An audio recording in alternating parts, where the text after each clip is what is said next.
तो मैं 11th class में थी।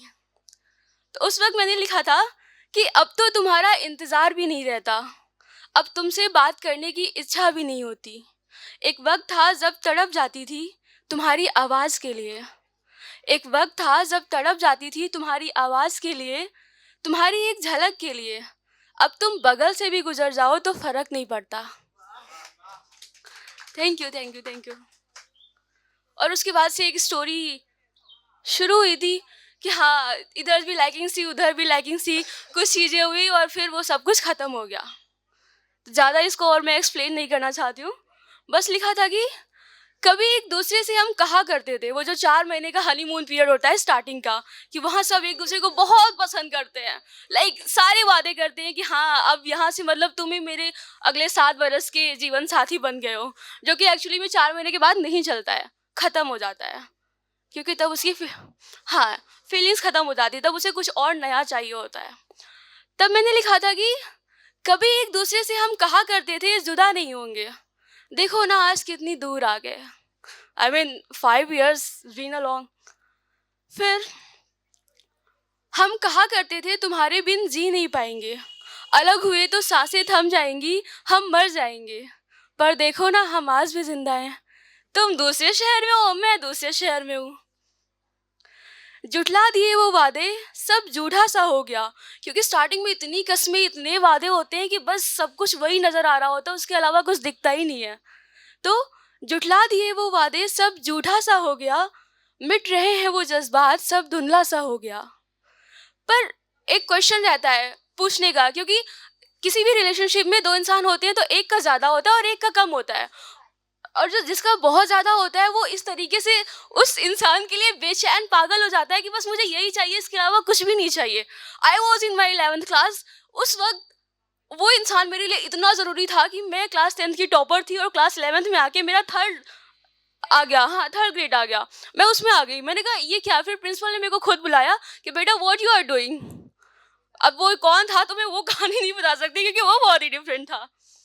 तो हाँ, उस वक्त मैंने लिखा था, अब मैं उससे पूछना चाहती थी उस वक्त, क्योंकि अब मैं ऑलरेडी बहुत मूव ऑन कर चुकी हूँ, already I am doing a very good degree, तो अब फर्क नहीं पड़ता।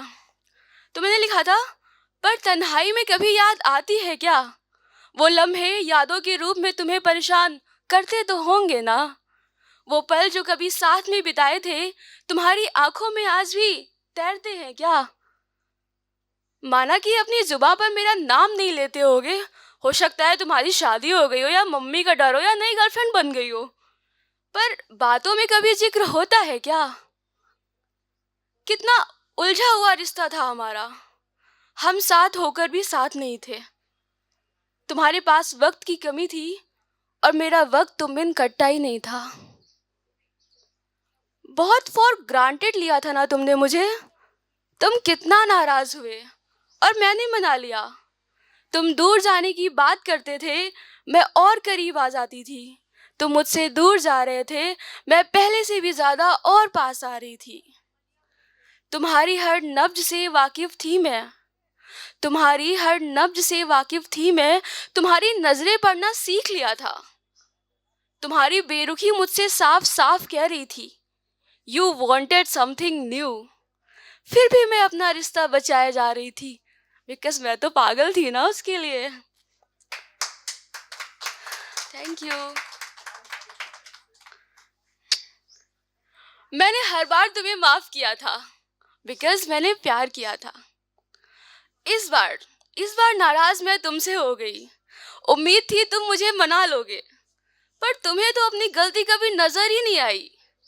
सॉरी बोला पर महसूस नहीं कर पाए कि तुमने किया क्या था।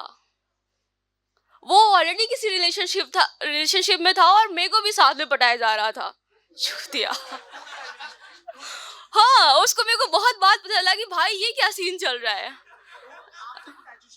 एग्जैक्टली मे भी टाइम पास चल रहा हो। फिर आगे लिखा कि हर बार वही गलती गलती नहीं रहती ना, इस बार मुझे तुम पे गुस्सा तो बहुत आया पर तरस भी बहुत था।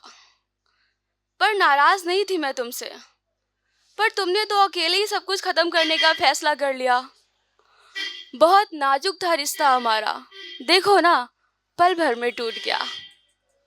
धन्यवाद।